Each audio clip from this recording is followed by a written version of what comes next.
Welcome back to the Mail-In Podcast. I'm your host, Brett Merriman. To my right, I don't even think you could see them jamming out because Randy crossfades the logo. Maybe we can edit that in post. The creator of this podcast, Dillon Cheverere.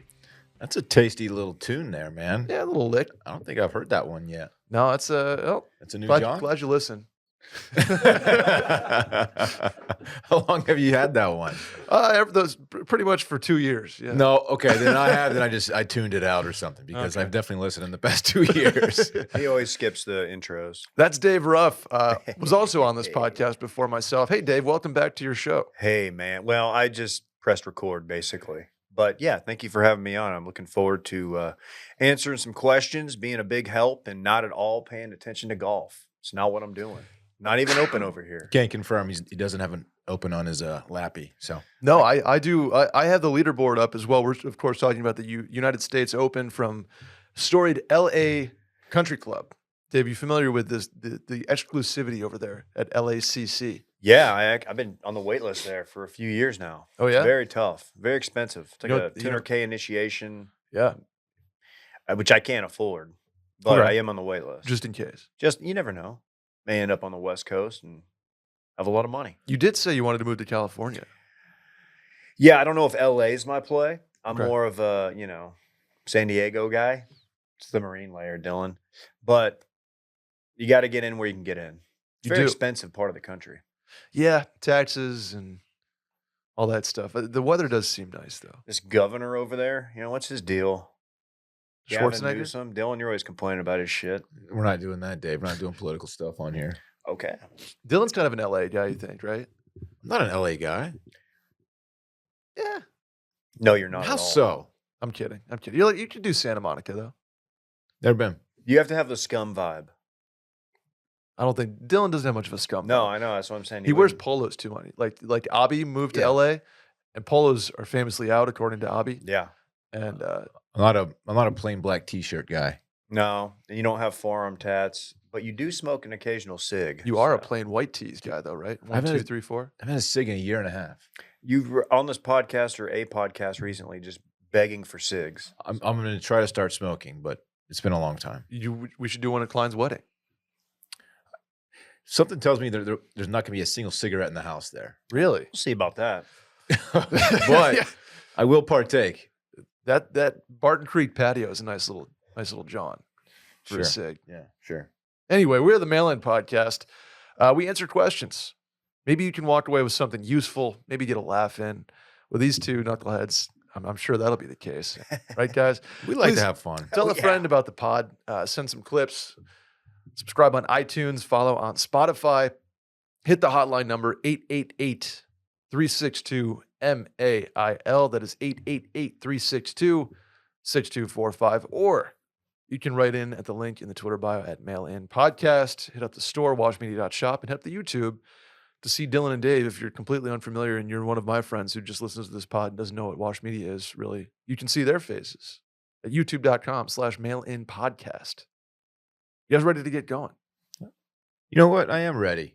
Are you a little rusty? I'm excited. I've read over the questions, Okay. and there are some good ones. I think it's going to be a very strong episode, and hopefully the listeners will enjoy a little different perspective. We are not Sally. You are not Sally, Yeah. famously, who is watching your sister get married this weekend. Shouts to Sally. She'll be back next week. Anyway, let's dig into this. Hey, both, meaning you two, because I Sure. obviously solicited questions yesterday, and I think that's what they mean. Okay. Mentioning you guys. I'm going on a long flight soon. What are your go-to airport snacks, TV/movie recommendations for the flight, travel fits, etc.? Dave, you're a big airport guy. I do enjoy a good airport. There aren't very many of them, but I do enjoy the good ones. Right. Did your parents, when you were young, and Brett, you're younger than us, so this might have been like a more of a generational thing, so it might not apply. Okay. Did you have to dress up when you got on a plane, Dave? No, My parents would make me dress up, Really? but that And is I'm- old school. like slacks Oh, and wow. and a button down. That's such an old school way of traveling. Times have changed, obviously. Now people are more about comfort than they are about looking nice. I don't know why that was such a thing for that generation, but it was. People take the comfort to a far too much of a level nowadays. Oh, If you're man. getting on the airplane in pajamas, If you have slippers on, Oh. you're just an asshole. people do it all the time. It's like when people would study for finals. Oh. They go to the library on campus in like big old fuzzy slippers and pajamas. It's like, we get it. You're pulling all-nighters, but you don't have to do this. You're like an idiot. Just walk back to your dorm. Yeah, Or your calm apartment. down. I don't like Sorry. it when people fly in shorts. Wow. I don't okay. want to see exposed leg on the plane. I'll say it. That's kind of ridiculous. Well, Is that that's just true. is that like a germ thing, or is that more of a? It's actually mainly me. I don't fly in shorts. I don't know if I've ever flown in shorts. Maybe when I was a child, but How is it different from seeing someone's legs on a plane and seeing someone's legs at the office, as you are wearing shorts right now? because we're not on a plane. But what's the difference? Well, one, you're at elevation, and here we are not at elevation. Do you know the What air does is, that have to do? air is filtered out every 2 minutes on a plane, Dave? It's probably much better air than here even. Yeah, I mean, it In this doesn't. It's just the vibe. When I see someone in shorts, it's like, oh, okay, You're flying to Scottsdale. yep. What are you wearing? Like you touched out in Phoenix. It's 109 degrees out. It's a dry Probably, heat, obviously, but probably rowback joggers of some sort. Joggers is my joggers- go-to. You're right. Joggers have changed the game when it comes to plane travel, and mostly just office leisure because they're sophisticated enough that you don't look like a total scumbag, Sure. but they're comfy enough that you can wear them in many different situations. Let me clarify. I don't mind. Look, if you want to wear shorts, it really doesn't bother me. But me, if I'm wearing shorts, I don't like. It is a germ play. I don't like. I want to limit exposed skin touching random things on the airplane. That's kind of why I like to wear hats on a plane or at the movie theater, because I put my head back. Oh And I yeah. don't want to put my head back where, numerous other people have also done that. You got lice, you got greasy, oily hair. It's probably not a big deal at the end of the day, but it's something about it just kind of irritates me. I'm a proponent of bringing the wipes Yeah. and wiping down like the tray, the seat Mhm. cushion, all that. Mm-hmm. I don't like the feeling of the cold like seatbelt clip like on my bare leg. It's just something about that bothers me. On a plane, I dress for comfort, but I don't dress for scumbag comfort. No, it's joggers. I usually wear a Joggers sweater. In a comfortable t-shirt, Mm-hmm. tennis shoes, hat is my go-to look. Or I'll bring a rowback hoodie is great for if it gets a little chilly on the plane. Throw that bad boy on. You're Rowback good. just really this is non-spawn. They make clothing for every occasion, Yeah. especially planes. Do you guys look down upon people that take their shoes off on a plane, even Yeah. if they are socked? No. I'm a You have to be proponent- socked. correct. I'm a proponent of shoes off with socks on. Uh-huh. If you take your Sperry's off, David, I'll use it as an example, as you own many. If you take your Sperry's off, you got no socks under there. That is foul. You need to be thrown off the plane. Really, straight up. mid-flight. Wow. But Executed, if you're saying. socked up, it's not a big deal to me. It is to Dave, and I want to give Dave the floor here. I just don't want to see your socks. I don't want to see your feet. Okay. Like there's exceptions to that, but it's just come on. I often this doesn't really go with the comfort play, but if I'm going somewhere and it's a boot situation where I want to wear my Tacovas or my Lucchese's, Or the ones with the fur. the ones with the fur, I will wear them with jeans, of course, not joggers, on the plane because packing them in a suitcase can often be a problem. So it's kind of a pro move to wear them. Yes, you're losing a lot of comfort because boots are not as comfortable as tennis shoes and joggers, but Snow boots, same play there. Yeah. Snow boots, Oh, they take up. I'm not talking about ski boots, just boots you wear in snow. They're so chunky that I don't like to pack them, so I just wear them on the plane. that's gonna get hot, man. It's not. It's fun.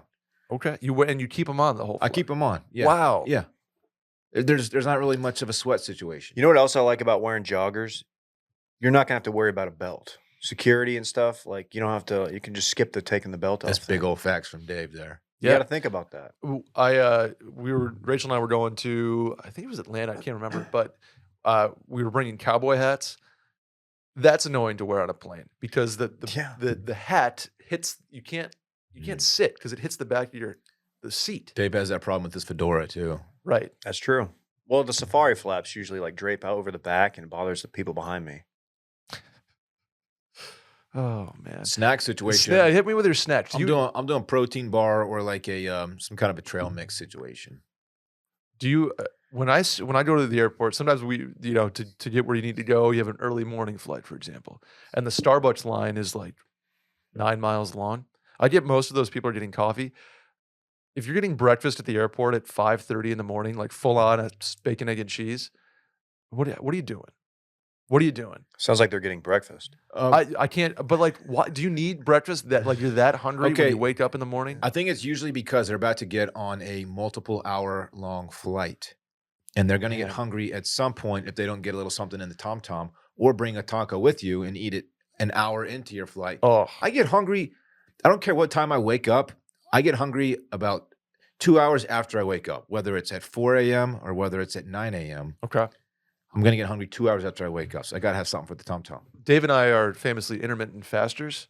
So if I'm on a plane early, I won't eat till 1 p.m. Actually, Dave's an intermittent faster. Yeah, I Right. do it intermittently. Right.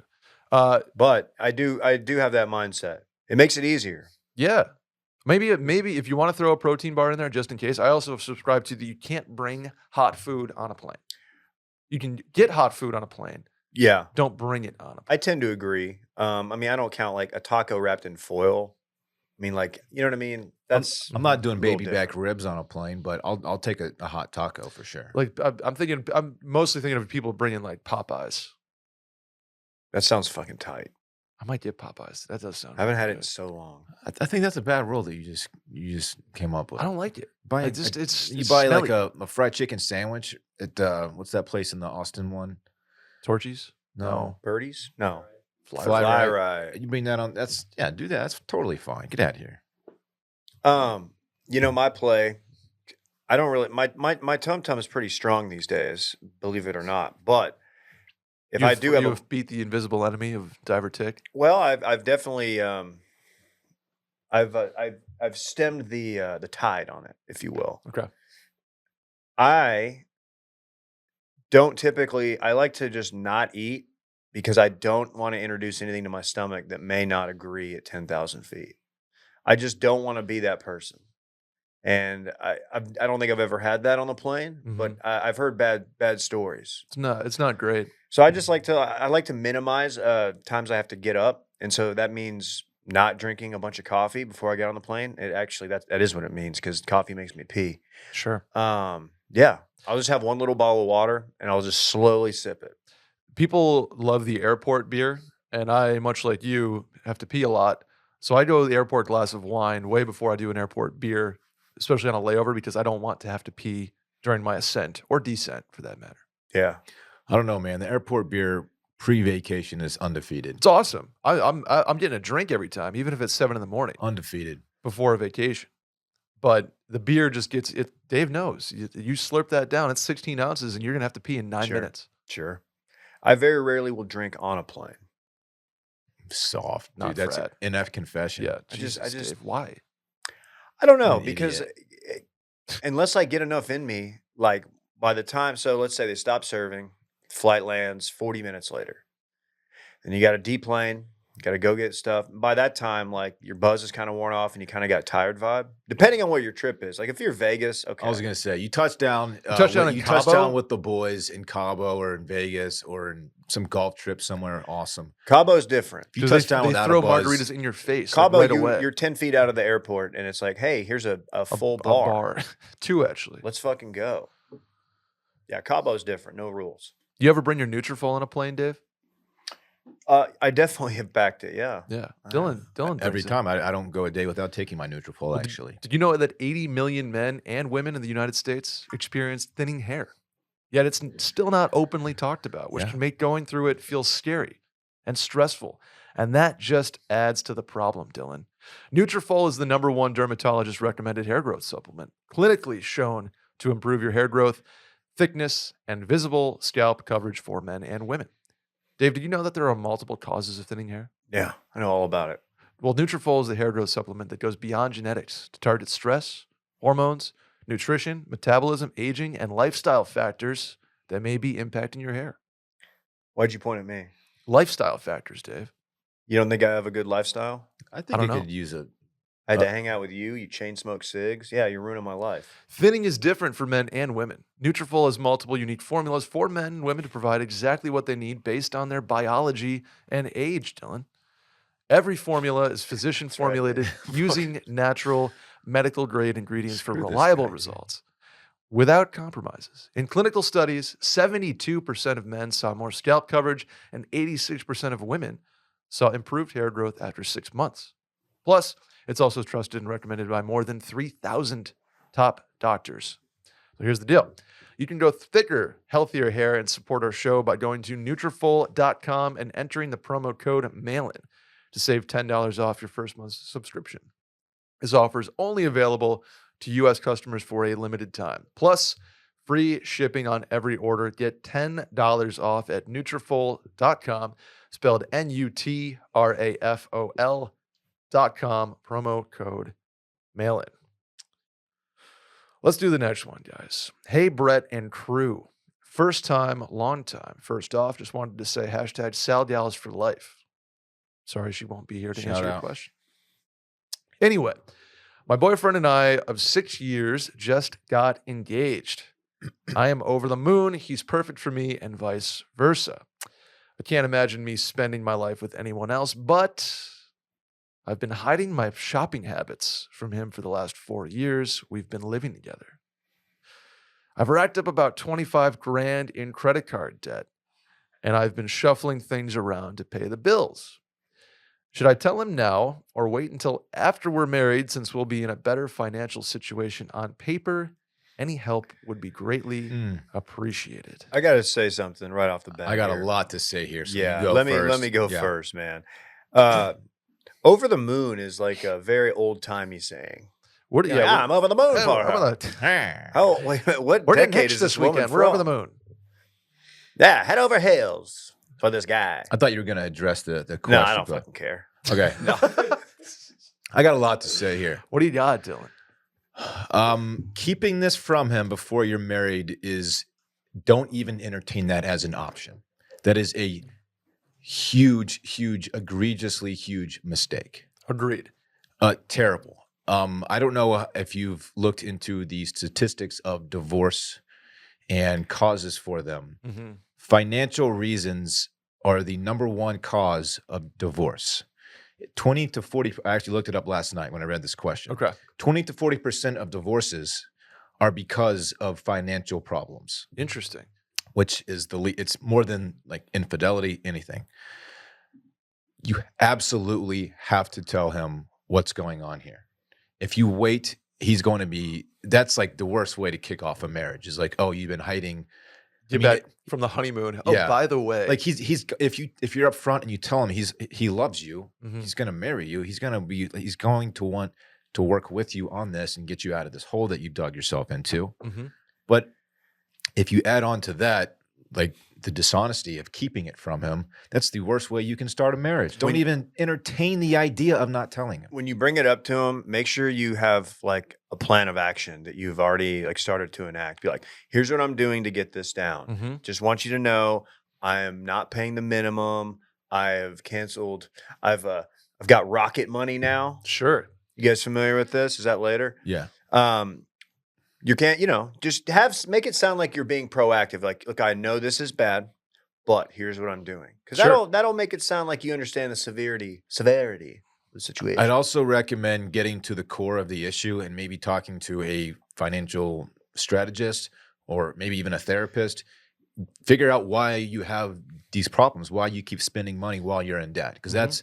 that's obviously it needs to get fixed. Absolutely. If I were you, one, tell him, and to Dave's point about enacting a plan using various methods. Yeah.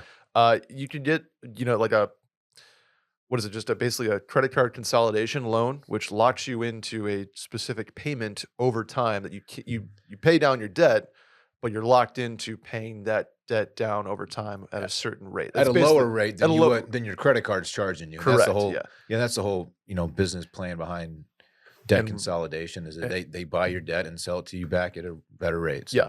So consolidate your debt. Don't take that as like, oh, I've freed up 25 grand in the ability to in credit. cancel your cards or cancel some cards, right? And then pay it down from there. That's a Yeah. plan, and I think a lot of people do that. And 25K, it's a big number, but it's not an insurmountable number. So Correct. No. you'll have to claw your way That's- out, but you can get there. That Mhm. sounds bad, but I mean, like I've heard worse. Do not even Yes. consider not telling him before. Yeah. I mean, until you're married. From an emotional side of things, think of how much better you'll feel getting married and not having like a $25,000 weight on your Yeah. shoulder. And maybe she's worried about if I tell him it's going to affect our wedding strategy financially, honeymoon. that might need to happen, And it might though. be the case, yeah. Honestly, I mean, I mean, he might be a little upset with you that you've kept this from him for 4 years, Mhm. but it won't compare to how upset he'll be if you wait until after you're married and then just spring it on him. Agreed. Here's the next one, guys. Dillon, Dave, and Brett. My work crush is newly single. I've known her for 9 months, and the moment I met her, I knew there was something about her. She's amazing. She's beautiful. She's smart. She's funny. We get along incredibly. And I'm ready to risk it all because I know this is not just a fleeting crush. My question is, how do I start an office romance knowing that it could go very wrong? I think there's enough between us to take the chance. I'm also nervous about her not wanting to jump straight into another relationship, that it might be too soon.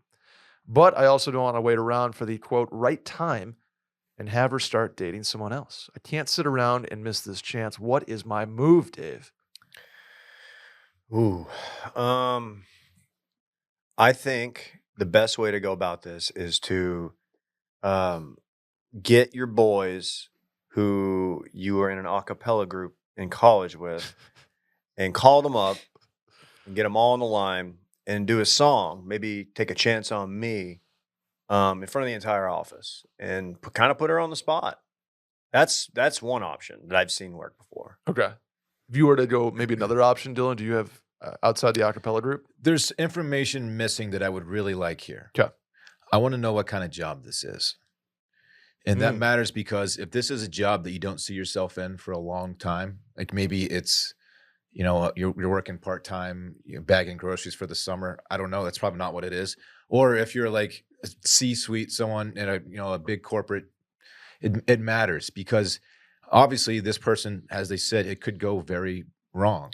Especially if there's like a subordinate relationship Yeah. somewhere. Like, Yeah, definitely consult your HR manual, your employee handbook before you do anything. Because what a does lot of our places, employee handbook say about it? most places that have that policy that you can't date, Mhm. they're pretty explicit about it. It's not like it doesn't like sneak up on anybody. They're like very clearly like from the get go. Yeah. So if this is a job that you wouldn't mind losing, or you don't, if it's like a stepping stone to a different job later on or something like that, Mhm. it's much easier to risk, having an in-office relationship than it was if this is your like dream job somewhere where you're making, $300K or whatever.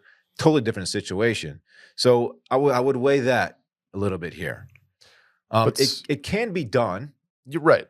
When we've seen it done successfully. We've seen it done. I've seen it not done. I've seen it Yep. end badly. Sure. And so just know what weigh the pros and cons and know what's at stake here before you attempt this. But I'm also not going to say like don't go for it because if this is someone you truly see yourself with, if it's like a great match for you, how do you not? Right. So say that the stars align and he's like, I can ditch the job if I need to, whatever. How do you go about getting to that point of saying like I have feelings for you in the office setting? Do you in my opinion, you have to sort of disassociate it from the office, and if you guys do a drink or something like that, like Brett, it can't be you over sit- Slack. You see him in the hallway, you see him in the break room. Hey, after work, you want to go get a drink? Boom. Super casual, just catch up, whatever. That's when you say like, hey, I don't know if you want to like see you if there's anything here. I'm interested. That's a pretty like one toe in way of just figuring out where this person's head is at. Mhm. I've got a big issue with this question because there is a key piece of information missing because I just Okay. reread it. There's nothing in this, unless I just missed it, that says that she is into him in any way. She said he says, I think there is enough between us to take the chance. It sounds like, because what makes me nervous is that he said he's not wanting to jump straight into another relationship. So he's already like thinking like Oh yeah. way down the line here. And I just want to be like, dude, tap the brakes a little Yeah, bit. you got to Mhm. slow it down. You got to slow it down. Like, first of all, don't say that. Don't bring that up. Sorry. I want to save you some heartbreak, and then like prepare for like think about what happens if she rejects you. She's like, no, I'm not comfortable with that. And where is she in her career? She may see this as a detriment to her career, and that puts her in a tough spot. And Mhm. then it's just going to be weird. So if you're willing to, I don't know how good the friendship is. It sounds like it's really good. I mean, that's something that you're going to have to think about. Like, you're compromising if this doesn't go the way you want it to go. I mean, there's nothing wrong with it. If the company's cool with it, there's nothing wrong with being like what Dillon said. Hey, do you want to grab a drink? You want to, but just be prepared. There's kind of like a slow play aspect to this. She's newly single. You've known each other for 9 months. I'm sure there's a good friendship. You get along well. Do you text outside of work? Do you talk about anything but work? Did she complain about her ex, or was there something like? Is there an emotional connection that's already sort of there that it makes sense to go grab a drink one on one? And then I think you go from there. But I think it's sort of this like I don't I don't think you pretend that it's, under the guise of anything but what it's for or what it's about. then okay. Like, don't be like, I oh, see. let's catch up about work. She knows that that's bullshit probably anyway. Okay. I would just be like, let's go catch up. Don't say anything else. Let's just go catch up. And maybe you talk about work for a minute, but then after a drink, you get to the point. You're saying get to the point. Yeah, I mean, she knows why you're taking her out to drink. Okay. She knows that she just became single, and she probably knows that you have a crush on her. And what Mhm. else could it be? My first job out of college, if you had any kind of like relationship, hookup, or anything with anyone in the office, you either had to transfer to another, like one of you had to transfer to another office or quit. Mhm. We are good friends with people who are now married, and they met at work. Ah, And yes. Had to do that. Work dictated that only one of you can be here, or else you got to break up. So one of them left Yeah. and started doing something else. And Doing a lot of things, actually. Yeah, it's worked out for them. Yes. Yeah, A jack of all trades. very good at golf too. Anyway, Damn. yeah, All right. I think I kind of agree. Make the move, and the thing is, if it doesn't work out, you can move on. I guess that's the advantage to doing it quickly. Or if she doesn't share the same feelings, okay, no problem. Yeah, and if she does let you down, don't take it out on her. Like, you know what I mean? Don't Definitely try to don't. keep your wits about Keep you. the work relationship intact, even if Yeah. the emotional relationship is not going to progress. Because that doesn't sound like a fun work environment. I've never No. been in that situation, but ugh. Also, wait for the appropriate amount of time between her breakup and when you put the Good point. Put the Riz move on. Yeah, Yeah. don't do it right away. She's gonna be put off by that probably. Yeah. Very much agree. You know who never let you down, Dave?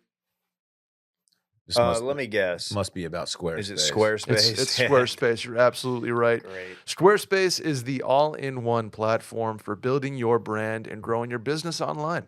Stand out with a beautiful website, engage with your audience, and sell anything. Your products, content you create, even your time, Dave. Dave Ruff Swing Academy. Squarespace, John. Squarespace, John. You familiar with analytics, Dylan?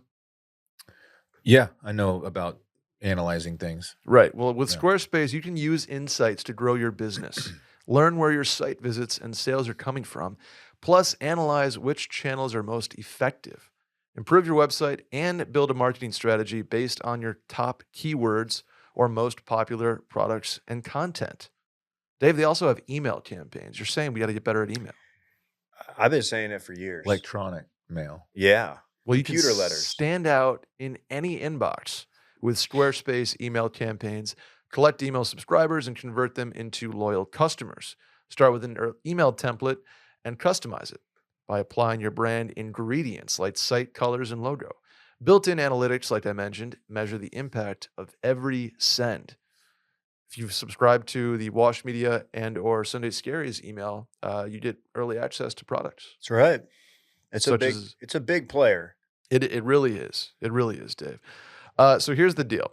Head to squarespace.com/mailin for a free trial. And when you're ready to launch, use offer code MAILIN to save 10% off your first purchase of a website or domain. Squarespace.com/mailin for a free trial. And when you're ready to launch, use offer code MAILIN to save 10%. All right, guys, let's do the next one.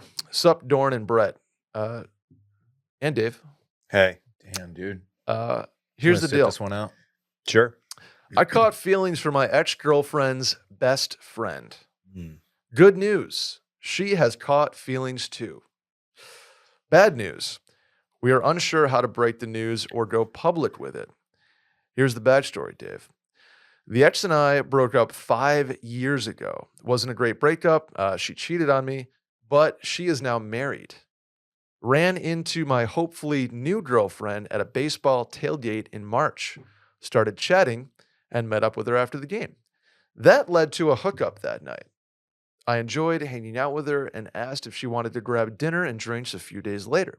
She said yes, and we've been hanging out ever since. I really like her, and she really likes me. She just has no clue how to break the news before we kind of make it public. I completely understand she wanted to make sure what we had was real before telling my ex, who is also her best friend, obviously. But I feel like we've waited too long.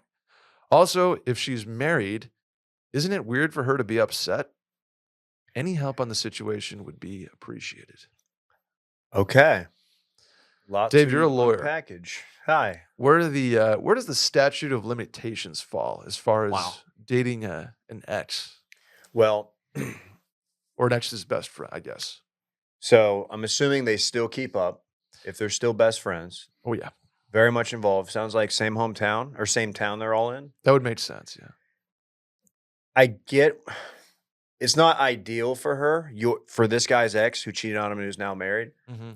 but she's just gonna have to get the fuck over it, in my opinion. I completely agree with you. She ended the breakup herself, or ended the relationship herself via cheating. 2, is now married, and 3, it's been 5 years. I think those factors, it's a totality test. Those factors all combine to say you're good, but it doesn't mean she's going to be stoked on it. Totally. And like, if this goes well a year or 2 from now and you guys are involved in wedding planning and stuff, she's going to be probably in the wedding party, and that's going to be a thing. Oh, yeah. I know that's way down the road, and I just told somebody, stop thinking so far down the road. But I'm just trying. I like to look at all possible outcomes on things. You can't go public before telling the friend. Correct. Your Facts. ex. She You can't find out absolutely on can't. Instagram. That'll be like DEFCON. I mean, you just can't do it. So Yeah. you got to tell her. I don't know which one should be the one to tell her though. Do you Is like it the how best friend or him? do you like how Dillon he just said DEFCON because he didn't know whether 5 or 1 is worse? 1 is the worst? It's actually Death Con. Yeah, all right. I didn't know. I almost said 4. I just pulled a number out. I just go 3 because I forget too. Yeah, okay. That's safe play. Yeah, safe play. Yeah, I guess it's probably the friend who would have to tell her, since they still keep in touch and obviously they're close. You're right. The fact that he was cheated on gives him a lot of leash here. A lot of rope. A lot of rope. Because if you were the one who cheated, or if you just decided you didn't want to be there anymore, and then that's a different story. Mm-hmm. 5 years have passed. She's married. She probably doesn't even think about you anymore. No offense. So yeah, absolutely go for it. But it's going to be a tough conversation with the friend and her, obviously. But she's the one who's got to make that phone call. If it's a deal breaker to her, then she kind of stinks. What is she going to do? She's married. Yeah. And she cheated on you. You can't lay claim to everyone you've ever slept with. That's right. Sorry. In You 5 years. You fucked it up. 5 years. Yeah. And it's on your own validity. Like all the factors are in your favor. Now, like Dave said, is it going to be a completely pleasant is she going to be like, oh my God, that's so cool? She'll be like, oh, what were you doing 5 years ago? Like she's going to have those kind of thoughts, but it doesn't matter because she's married and it was 5 years ago and she cheated on you. You good, dog? Yeah. Everything you've said is what I like to call big facts. Big facts. The other thing I would say here is probably tell her sooner than later.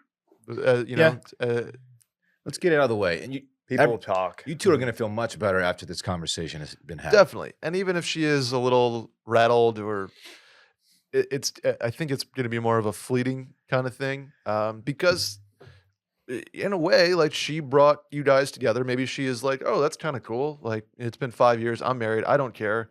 Obviously didn't care about you at the time to cheat on you. So it's, and life is messy and you can just be like, hey, you're probably different people than you were 5 years Here's ago. a variable. Is the guy that this young lady is now married to the other guy that broke up this dude's relationship with her? I think he would have said that, but that would definitely make things a little more awkward. But I don't think it would. You still wouldn't be in the wrong here, but it would definitely make it more awkward. Another suggestion is after you tell her, don't immediately go public. Wait a couple of weeks. Let there be a little time buffer there. Don't just rub it in her face immediately. Yeah, no hard launch on Instagram. Yeah. I like the that. day after. I like that. I think, yeah, good luck. Let's do the next one. Hey, guys. My best friend and his fiancée have decided to elope and then honeymoon in Europe. I don't know. I said Europe? Oh, sorry. Come on, Brett. And honeymoon in Europe in the late fall. I am very happy for them, as I am all for doing whatever you want for your wedding. The problem I have is he's made me his best man and wants a bachelor party in Vegas.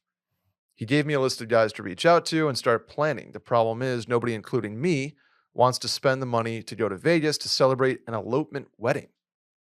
Everyone came back saying that we'd be down to drive somewhere in our area, whether that be a party weekend in the city, cabin party at our nearby national forest, or a golf weekend party. I honestly have no clue how to break it to him and have no clue how he will react. Also, I feel like we might be shitty friends at the same time. How would any of you handle this? Thank you. I think you're kind of being shitty friends. I think you're very much being shitty friends. I wouldn't say very. I would say kind of. Okay. Sorry, go ahead, Dillon. I don't think you go on a bachelor party just because you're gonna go. You're also gonna go to the wedding. The bachelor party is an event all in itself. Correct. That's where my head is completely at. The way I like read this when I read it like really quickly earlier, I was thinking, oh, they're gonna have to go. Like these guys don't want to spend the money because they're gonna have to spend money to go to Europe. That's not the case at all. No. You can unload the full clip on the bachelor party. That would be valid. It's like, dude, we're gonna have to pay for your destination wedding. I'm not fucking with that. Absolutely. This is like, first of all, Vegas. You can do Vegas on the cheap and have a great time. It's arguably one of the cheapest bachelor party locations. I would also like to know the ages here. Are they Sure. 24 and just out of college and not making much money? Or are they 34 and established and can spend money on a trip to Vegas? And why is an elopement wedding like less than? It shouldn't be. matter. It shouldn't be. The guy wants to go to Vegas for his bachelor party. You guys should take him to Vegas. Especially since you're not spending money on the wedding. It's the only one travel for the wedding. Correct. Yeah, if they were having a really, really big wedding, that shouldn't get you more stoked for the bachelor party. Like the bachelor party is the bachelor party. Totally agree. And this, if anything, like this is like kind of great. You know? Yeah. You get to go to the bachelor party and not have to like do the wedding thing. Totally. Yeah, man, that's tough. And like Dillon said, the real key here is if these are people, you know, right out of college. Sure. Versus, but like I don't think these are guys with like families and stuff because like they would be like chomping at the bit. Like, fuck yeah, we need this.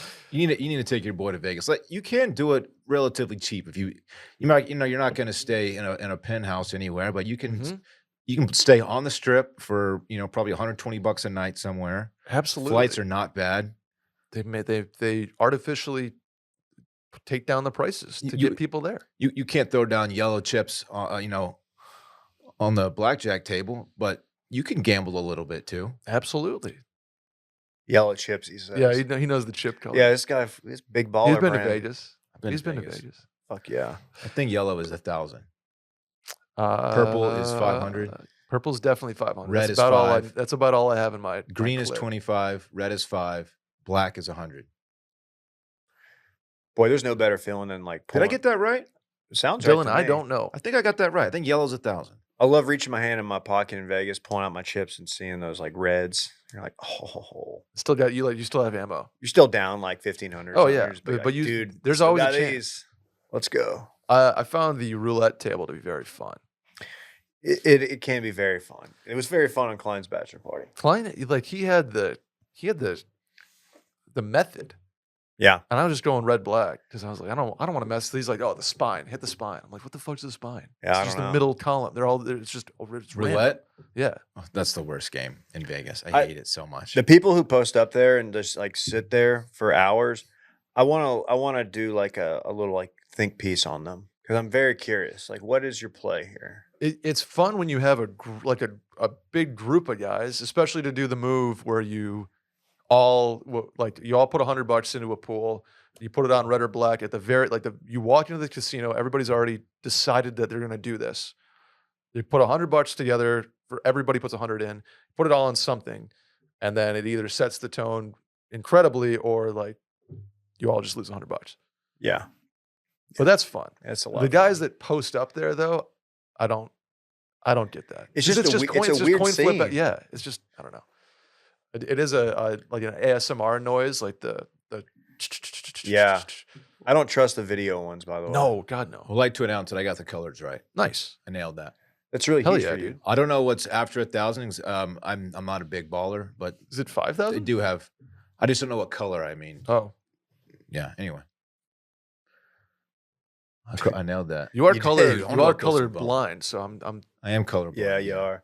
But if it's an obvious red, I know that. If it's an obvious blue, I know that. Okay. All It's the the in-betweens. in-betweens Just, that my head just goes screwy. get dicey. We didn't play any craps. Or I didn't play any craps. That's a game I'm just gonna give up on trying to understand. I played more Really? this last time around than I ever have.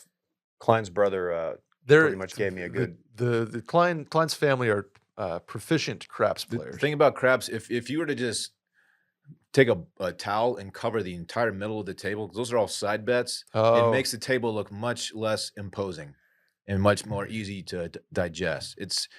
You need to get some reps in you before you start to Mhm. understand it, but That's fair. it's not as tough as it A looks. lot of red herrings. It's a lot of red literary- herrings. Little literary term. Okay. Yeah. What do you mean? What do you mean by it? Well, what I'm trying to say is there's a lot of distractions, and if you're a new Okay. player, you can get really, like Dylan said, overwhelmed. You're like, oh, what? And you just got to think like pass, no pass. That's Keep it. it Yeah, simple. that's where I'm at. What the hell? What the hell? I have the blackjack has become a staple. I'll even Well, play a little yeah. blackjack on the Blackjack's John. Oh, Jack's Bring up the fantastic. app. Yeah, It's free. I'm not playing like casino blackjack, but yeah. it's a good game. Fun game. Let's do the last question here. Then we'll get into some shower thought. By the way, take your boy to Vegas. I think that's Yeah. I have a shower thought now, Nice. and it ties into what we just talked about. don't forget it. Write it down. No, I got it. Don't worry. Hey y'all. I think I'm having my quarter life crisis. I'm 25 and I want to move to a new city. I've lived in my current city my entire life. I went to college in the same large city I've grown up in. As a COVID college grad, I've stayed here since this was the first place to get a job and have since gotten pretty comfortable.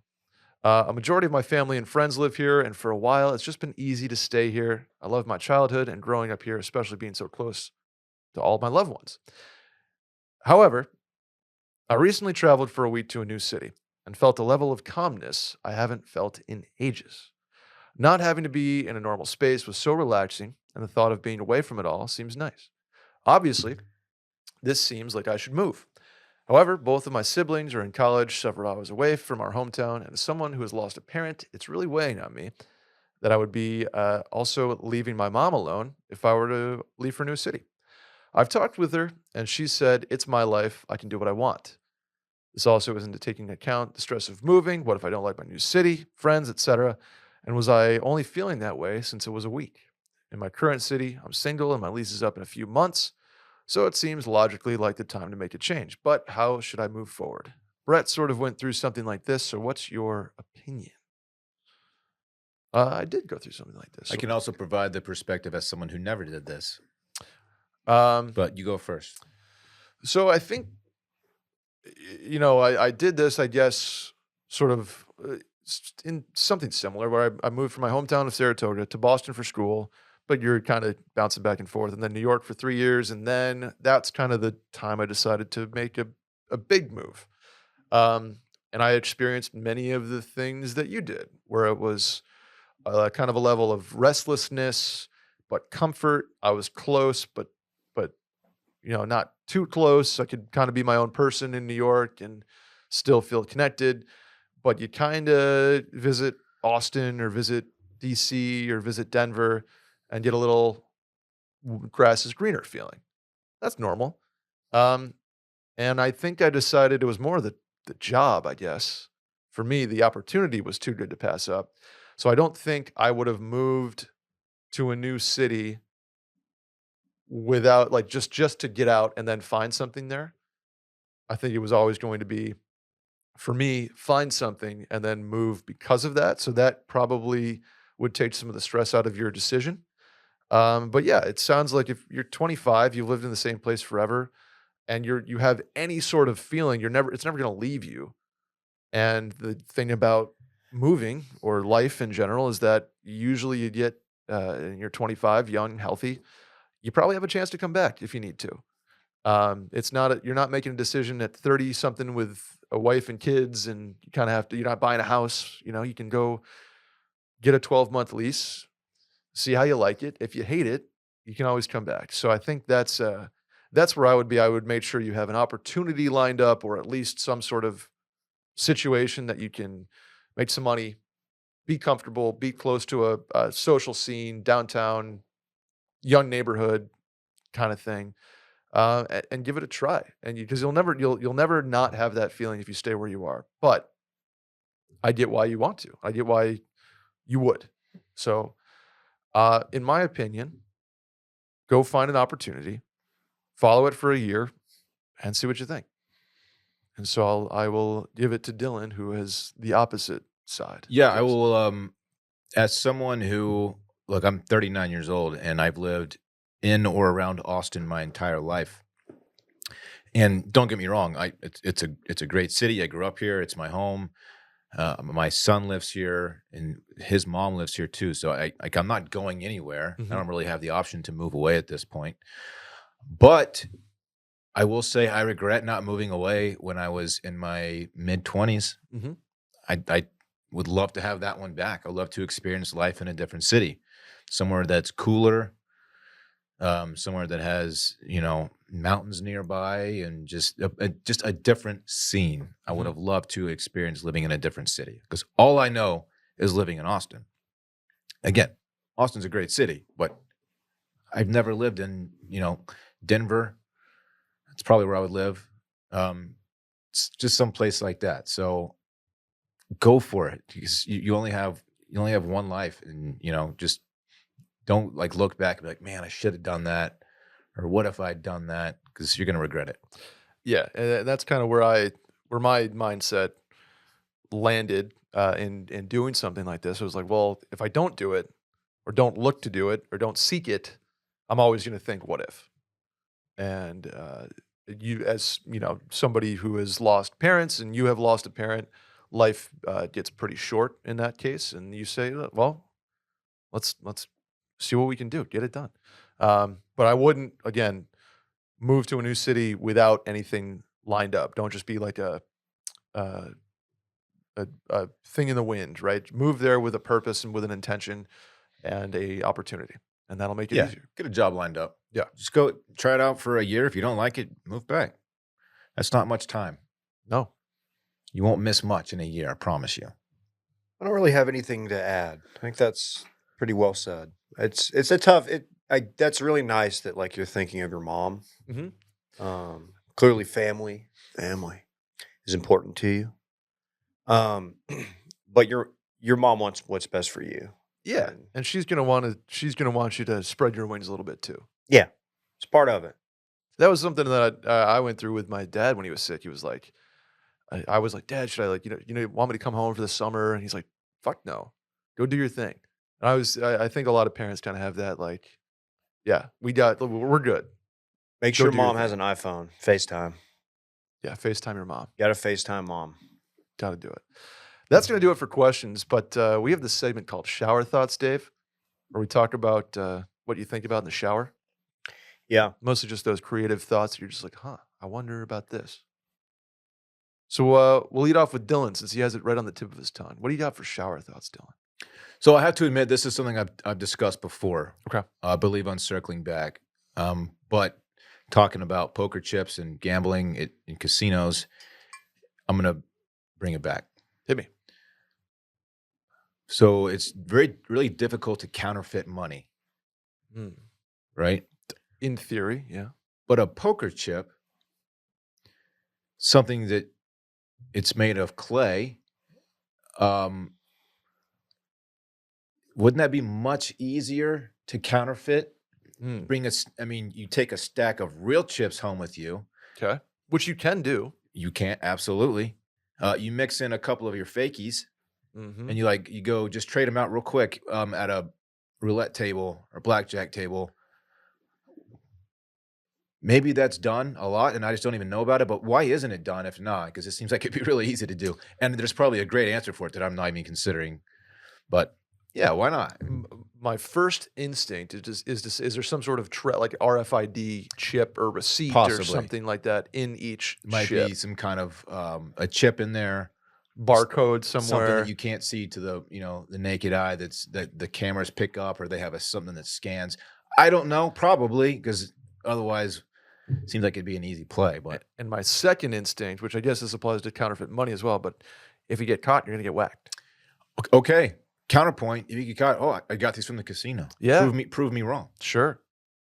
These were handed to me by the dealer. What do you want? What do you want from me? They'll go back, check the tape. Mm-hmm. The security in a casino has always fascinated me. They don't actually break your hands in the back room. Not anymore. They did it at one time. But I'm wondering, like, what kind of training, when you go to cash out, what kind of training those people have to, like, identify it? Like, because it doesn't look like they're definitely not examining each individual chip. That would take forever. But I imagine, like, there's a certain number, like, there's a threshold. If you pull up with a bunch of chips, like big ones, there's some red flags, and that they're gonna look at those with a little bit more scrutiny than, say, like a $5 chip. I'm wondering if there's like a weight, if when they set them in, if what do they do with them when they get them? Do they put them in like a little thing? You take a chip home and you study it and you weigh it and you measure it, and you can make it. Someone can make an identical chip to what you're doing. I bet there's something to the texture, to when it's like stacked on another chip, the way it feels, the way it slides around, the way it fits with that other chip. And I bet that's almost impossible to replicate. Yeah, but it's like, even so, if you're just showing up with, $60 in chips, you're just kind of hoping that somebody just goes, yep. Yeah, you do some small baller shit. You don't show up with $1,000 chips, and you don't show up with the yellows. You show up with the reds. You're like, yeah, you mix them in, and then you quickly just change them out, and then boom. Now, what they say, I'm reading an article on this right now. They say a popular practice is to take like a $1 chip and repaint it. So the weight is the same. It's got markings on it, and you just basically turn it into a 25 or a 100. Interesting. Yeah, I don't know. Okay, let me piggyback on that shower thought. Yeah.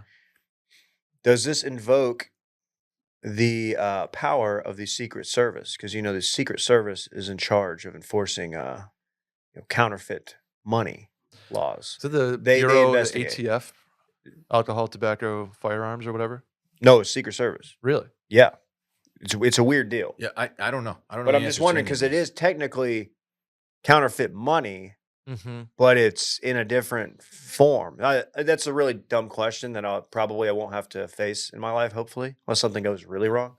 But just wondering. Yeah, a lot of chips have UV markings. Obviously some hologram kind of stuff. Some RFID chips, I would imagine that is with only the largest chips.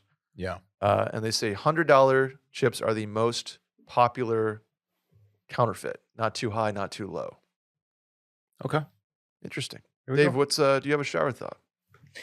Damn, dude, that was a good shower thought. I'm really I'm really curious now, and I was just looking more into the Secret Service jurisdiction to deal with like financial crimes and stuff like that.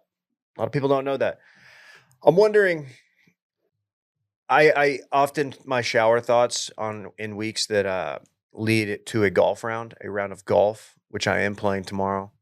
As am I. My shower thoughts are often golf related. Okay. I like to think about my round. And my thought was, is it worth it to me? Because I think if I were to go out tomorrow or any day and play a round of boring, smart golf, meaning laying up when I should lay up, meaning, playing bogey holes or, hard holes for bogeys, stuff like that. If I were to do that, how good could I be? Like what could I realistically shoot? I think I would be significantly better. And I'm like, maybe I'll do that Friday.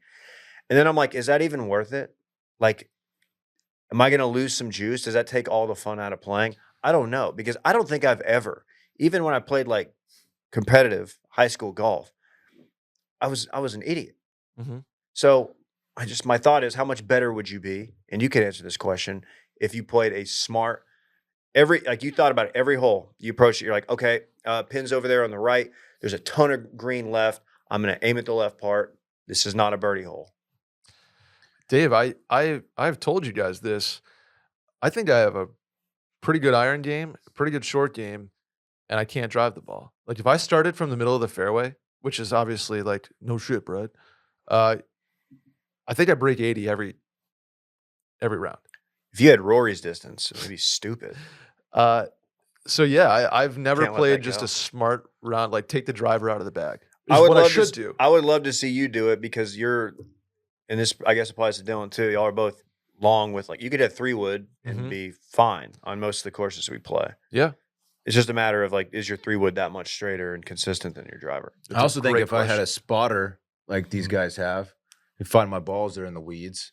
You do find a lot of fine, or you lose a lot of fine shots. Or if I got man-made structure breaks, Sure. like golfers get, at least professional golfers get, it might take a couple strokes. I'm never gonna be a good golfer, but I have had a similar thought too. Like, what if I just instead of get up there and just aiming for the center of the green every time like I usually do, if I actually played a smart, strategic hole here and not just swing away? Not just going after every pin. Yeah. Yeah. Maybe I'll do that tomorrow, Dave. Just take the driver out of the bag. Play 3-wood golf. I'm not much better than my 3. Man, I don't know. There's some holes out there that You need when you get one, it's a lot of fun. That's the problem. What time y'all playing? Late, like Noon. noon. It's gonna be a hot one.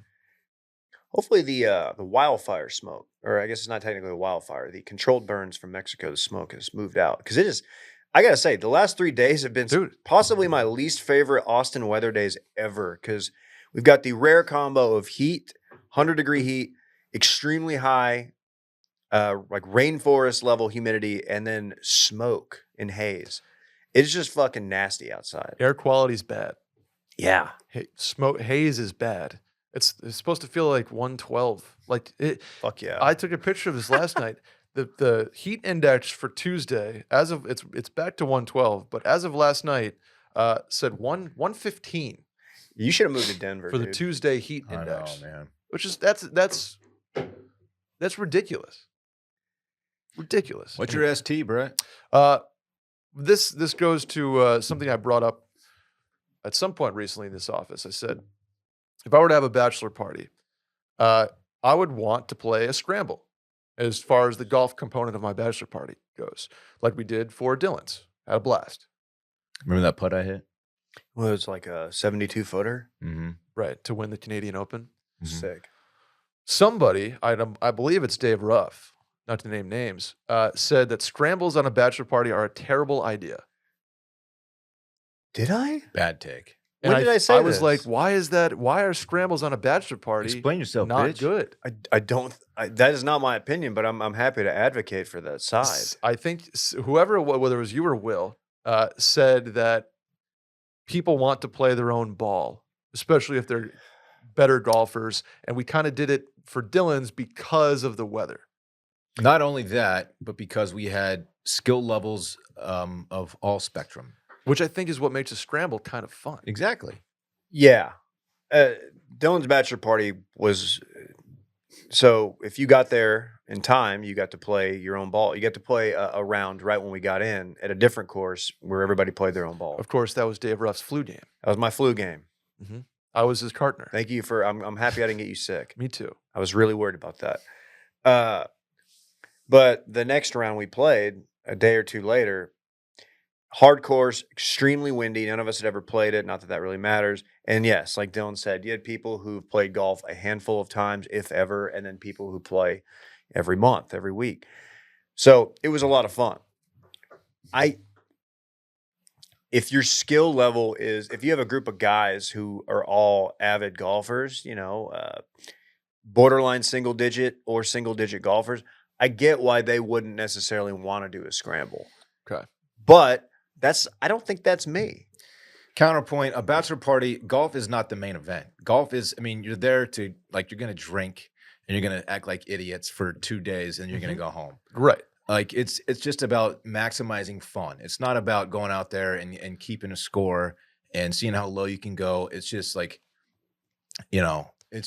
it's tomfoolery on a golf course because it's a bachelor party. Agree. It's not a golf. If it's a golf trip with the guys and you're going there for golf, and you're going to play 3-4 rounds over the course of, a few days.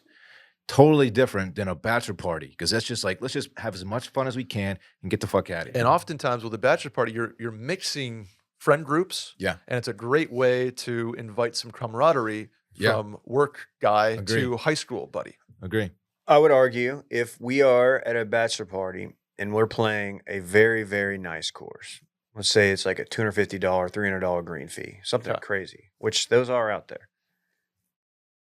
Do I want to play my own ball to play the court or play a scramble? Because I almost feel like I'm wasting a little bit of money if it's just a scramble. Scrambles are fun as fuck. I love scrambles. I was actually just thinking the other day how I want to do a charity tournament at some point. Okay. Playing one, we throw one of these days. But like Paiute, I would love to go back and play Paiute with my own ball just to see how hard that course really is. Because those conditions, it was really tough. Luckily, that course was weirdly affordable. I feel like it wasn't that crazy. It wasn't bad. Yeah, I think we under got a 150? group rate. I think. Yeah, but do you prefer the 4-man scramble or the 2-man? I go 4 because you can build. Or 2-man would be fun because you're you can have multiple teams in one hole. But I get the 4-man too because then it becomes a big team. So I don't know. I guess I would prefer. I think I prefer 4-man in terms of fun, but 2-man because you can. I get the argument for 2-man. By the way, a scramble for those that don't know is everybody gets a chance to play the shot, and you take the best shot. It's not best ball. Scores are very low. Yeah. Ideally. Yeah.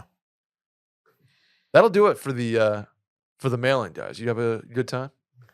You still do that question at the end? Oh. No, I was more doing it because you were here. I had fun. Did you have fun, Dan? Yeah, I had fun. Did you have fun? Brett, did you have fun? I had fun. I had a blast. We had fun. I had fun. Please subscribe, rate 5 stars, review, and tell a friend about the show. Hit the hotline number 888-362-MAIL to leave a voicemail. That is 888-362-6245. Or you can write in at the link in the Twitter bio at Mail In Podcast. Dillon, where can the people find you? Ooh, what a great question. Thank you, Brett, for asking. You can find me on Twitter and Instagram with the same handle at @DCheverere. That's CHEVERERE. Dave, where can the people find you? At D Carter Ruff on Twitter, at DC Ruff on Instagram. No Snap anymore. Check us out on Circling Back Pod, no Snap. Check us out on Too Much Dip. Thank you, Randy, for the production. I am Brett Merriman, your host, at Schmerriman on both Twitter and Instagram. I'll see you guys next week. Bye.